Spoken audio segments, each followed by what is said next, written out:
الحمد لله وحده والصلاة والسلام على سيد الرسل وخاتم الأنبياء محمد وعلى آله وأصحابه وبارك وسلم تسليما كثيرا كثيرا. أعوذ بالله من الشيطان الرجيم. وأعدوا لهم ما استطعتم من قوة ومن رباط الخيل ترهبون به عدو الله وعدوكم. قال النبي صلى الله عليه وسلم الجهاد ماض إلى يوم القيامة. صدق الله مولانا العظيم وصدق رسوله النبي الصادق الوعد الأمين. اسٹیج پر موجود عمائدین ملت، قومی اور سیاسی قیادت، علماء کرام اور کراچی کے غیور اور بہادر عوام، السلام علیکم ورحمۃ اللہ وبرکاتہ۔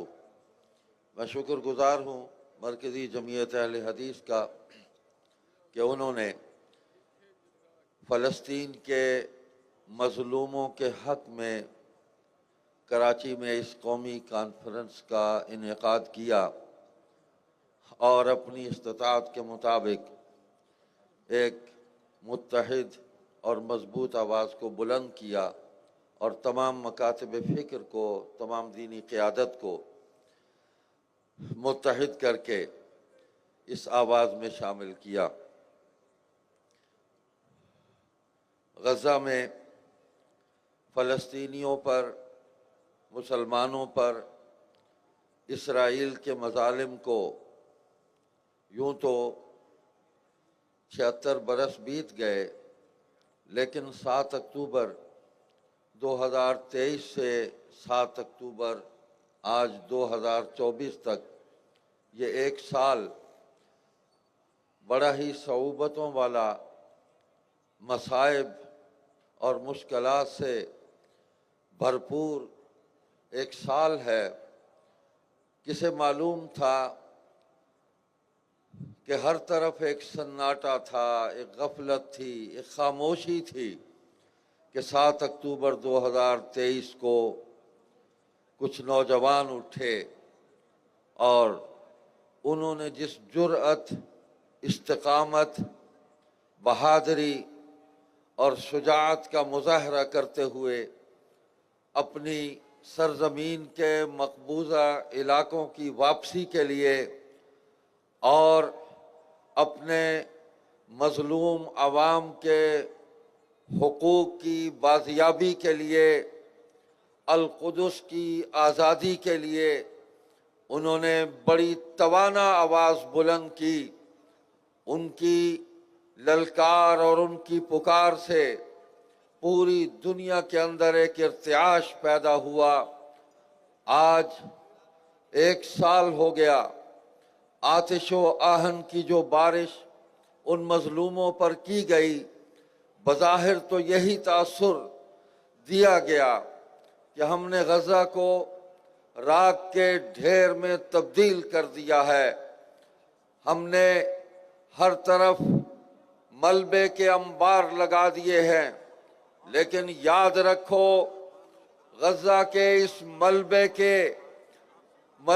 کی تہ میں حیات نو کا پیغام پوشیدہ ہے، اور وہاں کی مٹی اور اس راکھ کے ڈھیر میں نئی زندگی ہے، نیا پیام ہے، فتح مبین کی نوید ہے۔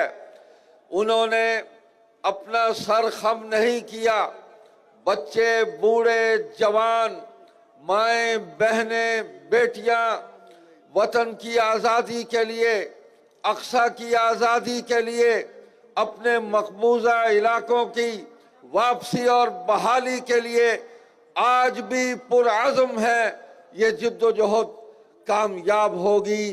اتنی بڑی قربانی کبھی بھی رائے گاہ نہیں جا سکتی۔ افسوس ہے کہ دنیا کے حکمران اس ظلم پر خاموش ہیں، اور امریکہ جو امن کا ٹھیکیدار بنتا ہے وہ اسرائیل کی مکمل پشت پناہی کرتے ہوئے یہ بیان بھی دیتا ہے کہ اسرائیل کے ان اقدامات کی تحسین کرتے ہیں۔ شرم آنی چاہیے، شرمناک جنگ مسلط کی گئی اور اسرائیل مجرم ہے، جنگی مجرم ہے۔ آج اگر اسرائیل کے ان مظالم کو نہ روکا گیا، اس جنگ کا راستہ نہ روکا گیا، تو یہ تیسری عالمی جنگ کی راہ ہموار ہوگی، اور یہ جنگ صرف اب فلسطین اور غزہ تک محدود نہیں رہے گی۔ یاد رکھیے، یہ اسی طرح ان کو راستہ دیا جاتا رہا تو یہ جنگ پورے عالم عرب کو اپنی لپیٹ میں لے گی۔ عرب ممالک کو سر جوڑ کر بیٹھنا ہوگا، سوچنا ہوگا، خصوصاً سعودی عرب اور مصر کو ان حالات کا بغور جائزہ لے کر، اور پاکستان کو ان کے ساتھ مل کر ایک نئی صف بندی کرنی ہوگی، اور نیٹو کے طرز پر ان کے مقابلے میں ایک مسلم بلاک تشکیل دینا ہوگا جو دنیا کے تمام مسلمانوں کے حقوق کے تحفظ کے لیے اپنے تمام وسائل اور صلاحیتوں کو وقف کر دے۔